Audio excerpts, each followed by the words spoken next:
Oh, hi. Welcome to Mount Jacinto State Park here in Southern California. It's a beautiful mountainscapes, just about 100 miles or so, maybe less, east of Los Angeles. And it's a unique place, mountains that have just risen up on their own from the desert floor to create their own identity and unique living space.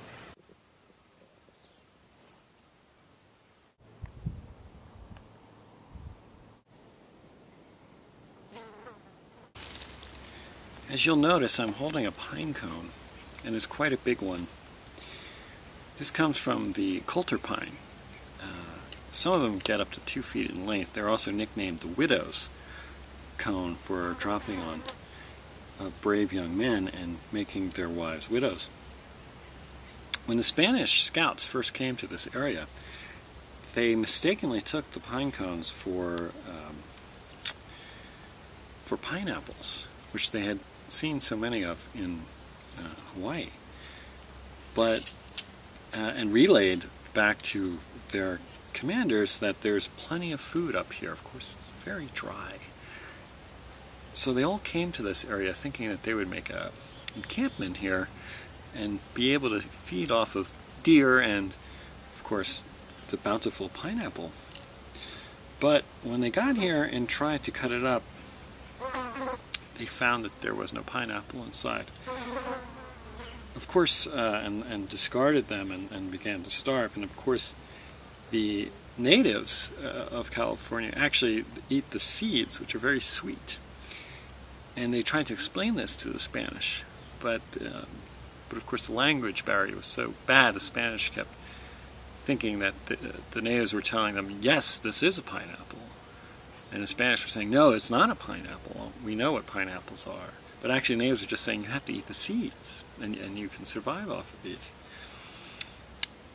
Unfortunately, the acrimony over this pine cone and what it was or what it wasn't led to many wars between the natives of California and the Spanish.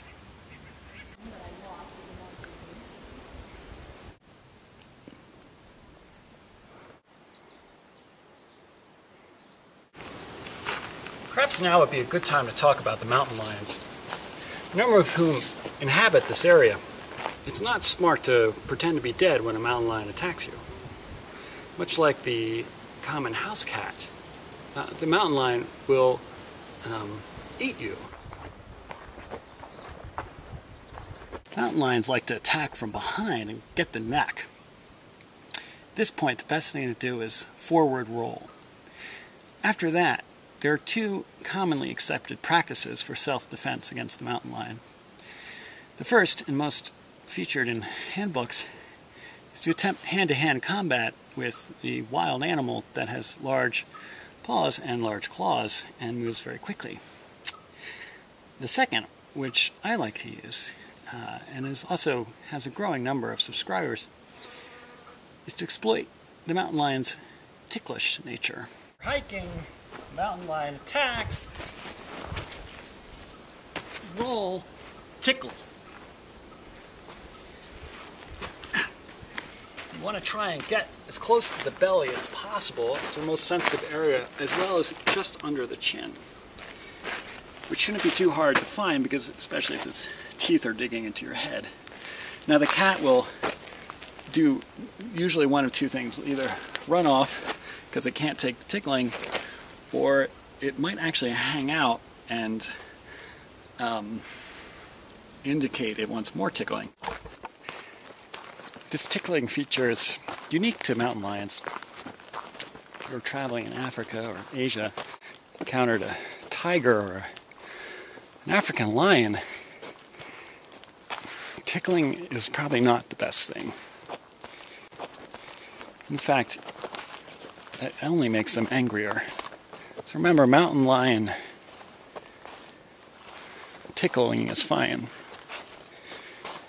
African lion or tiger tickling, not so minor.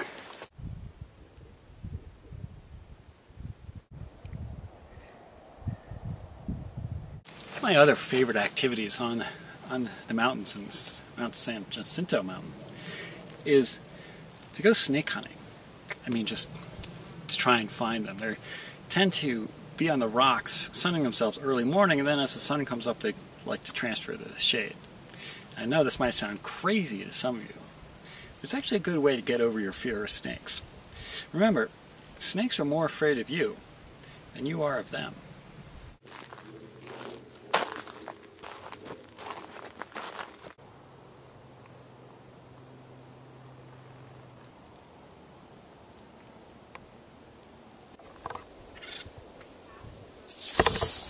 Whoa!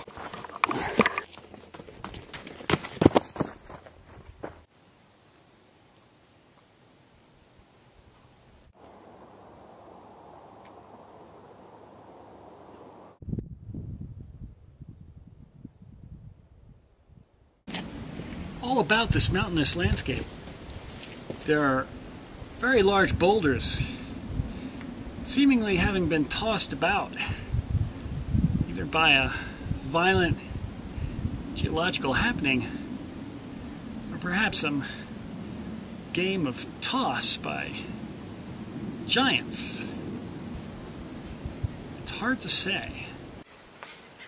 As everyone remembers from 4th grade science, there was indeed an early race of humanoids that were giants, and they lived alongside, of course, the woolly mammoth and the saber-toothed tiger and other giant mammals.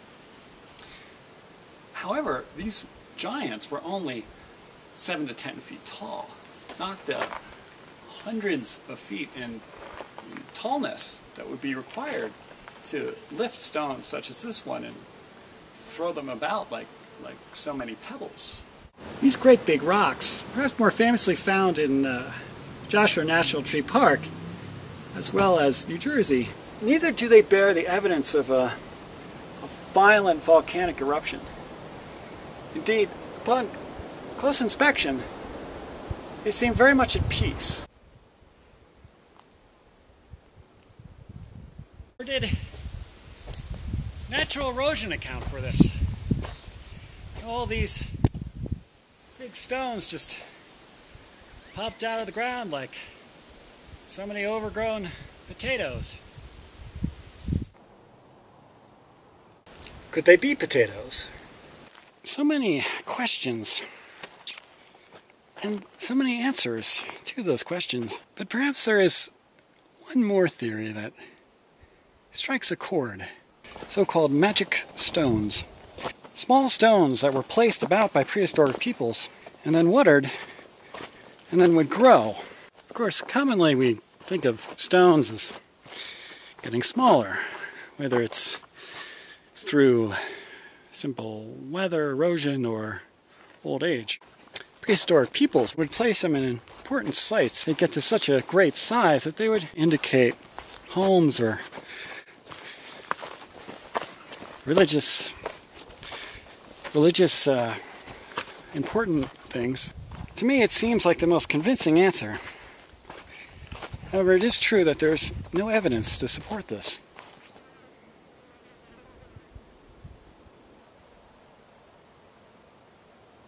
So when you come to Mount St. Jacinto State Park, and I hope you do, remember, enjoy the natural beauty, ponder the mysteries of the stones, and if you encounter a mountain lion, remember these 3 words: tickle, tickle, tickle.